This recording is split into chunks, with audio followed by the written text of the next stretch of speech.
그래서 제가 어렵다 보니까 그 어머님이 어느 날 전화가 왔어요. 아들아, 내가 죽어야 쓰겄다. 전라도 분이시거든요. 아니 어머니 왜요? 그랬더니 늙은 것이 쓸데없이 살아가지고 너만 힘들게 하는구나. 그러니까 내가 빨리 죽어야 쓰겄다 그러시더라고요.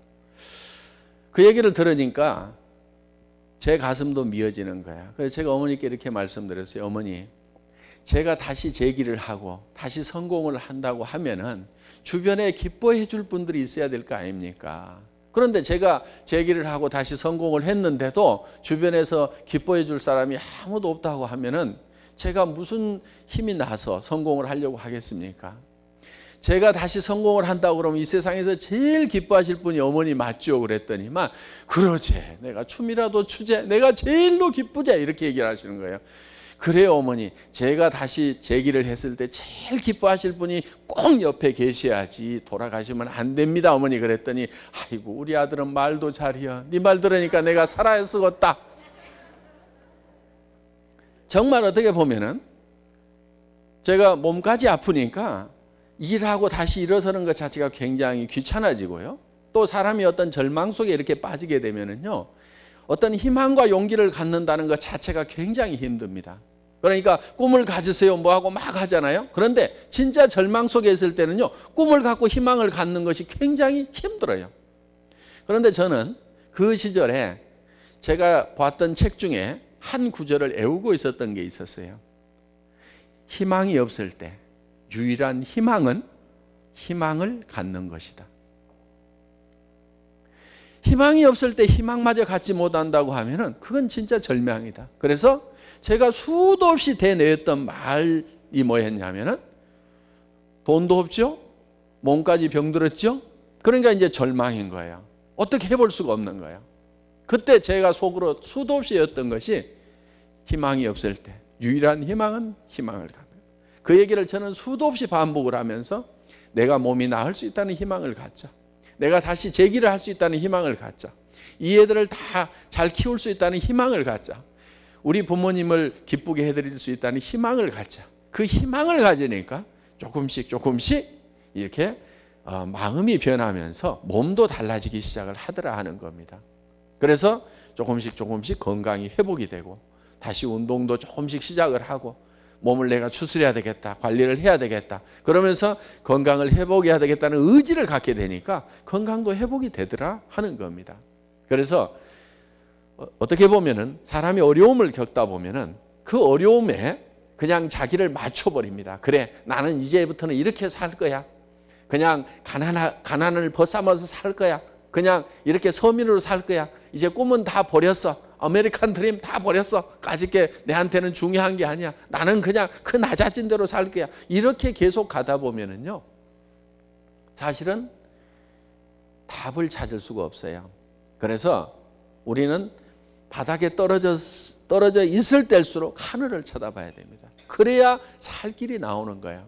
그래서 저는 정말 이 얘기를 하고 있지만은 그때는 고개를 들어서 하늘을 쳐다본다는 것 자체가 얼만큼 힘들고 어려웠는지, 내가 다시 꿈을 갖는다는 것 자체가 왜 실현시키지도 못할 것 같으니까 꿈을 갖는 게 겁이 나더라 하는 겁니다. 그래도 꿈을 가져야 되는 거예요.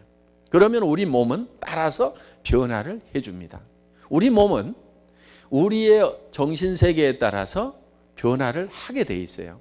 자, 우리 몸은 현실과 가상을 구별을 잘 못합니다. 자, 여러분 눈을 한번 감아보세요. 눈을 감습니다. 제가 여러분들의 입 안에다가 새콤한 석류를 한 움큼씩 넣어드리겠습니다.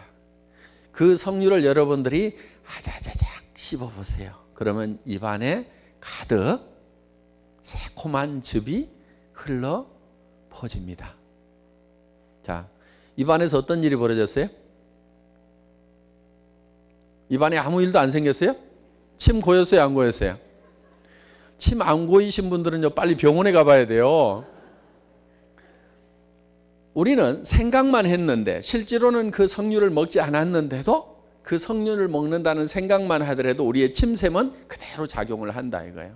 그러니까 우리가 뭐를 생각하느냐에 따라 가지고 우리 몸은 그대로 반응을 하게 돼 있습니다.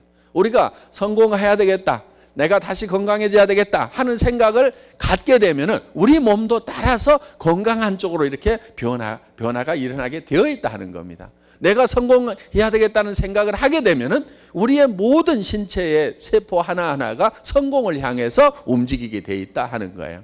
그래서 머릿속에다가 먼저 정말 성공하는 나의 모습, 어떤 희망적인 모습을 그려넣는 것은 대단히 중요한 거다 하는 겁니다. 그래서 정말 저에게는 사랑하는 사람이 있었기 때문에 반드시 잘 살아야 되는 거예요. 다시 재기를 해야만 됐던 거예요. 어느 날 우리 집사람이요, 여보, 애들 학교 졸업만 하면 헤어집시다 그러는 거예요. 제가 1년을 쫓아다녀가지고 겨우겨우 결혼을 한 사람인데 헤어지자는 거예요.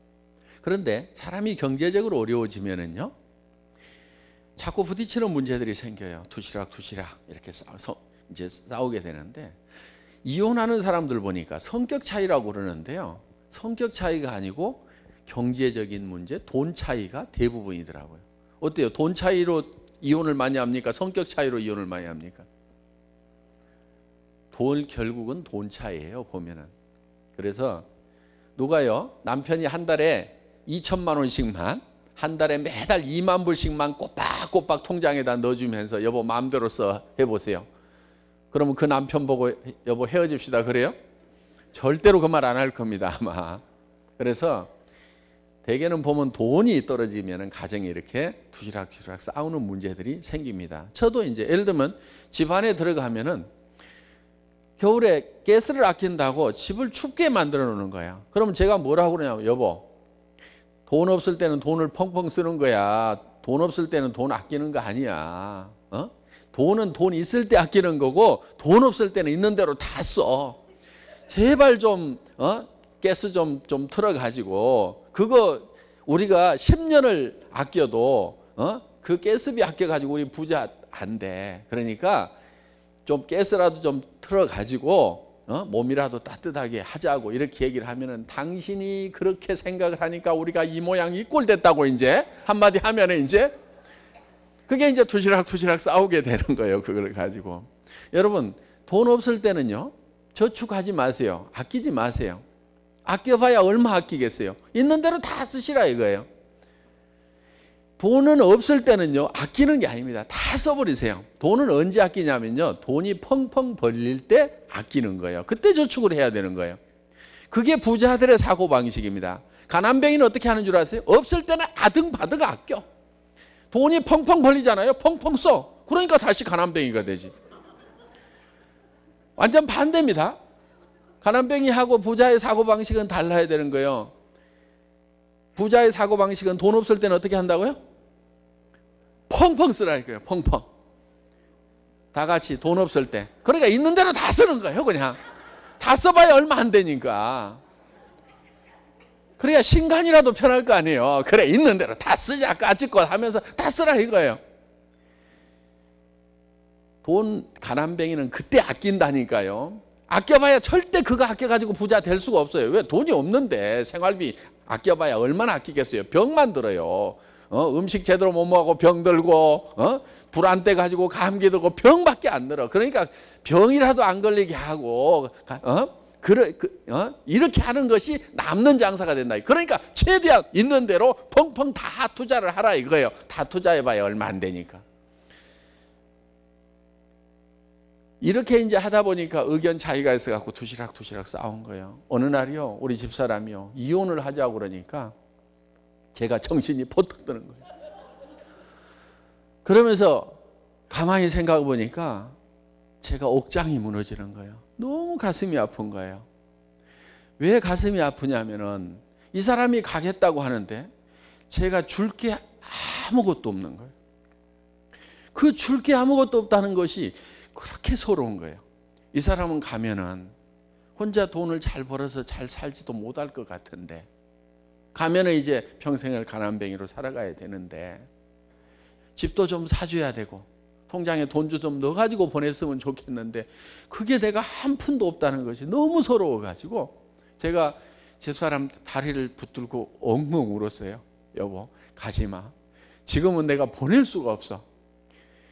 내가 집이라도 사주고 돈이라도 좀 챙겨가지고 줄 때 여보 그때 간다고 하면 내가 보내줄 테니까 그냥 그때까지만 좀 참아줘. 이렇게 얘기를 했는데 지금은 간다고 해도 되는데 간단 말을 하네요.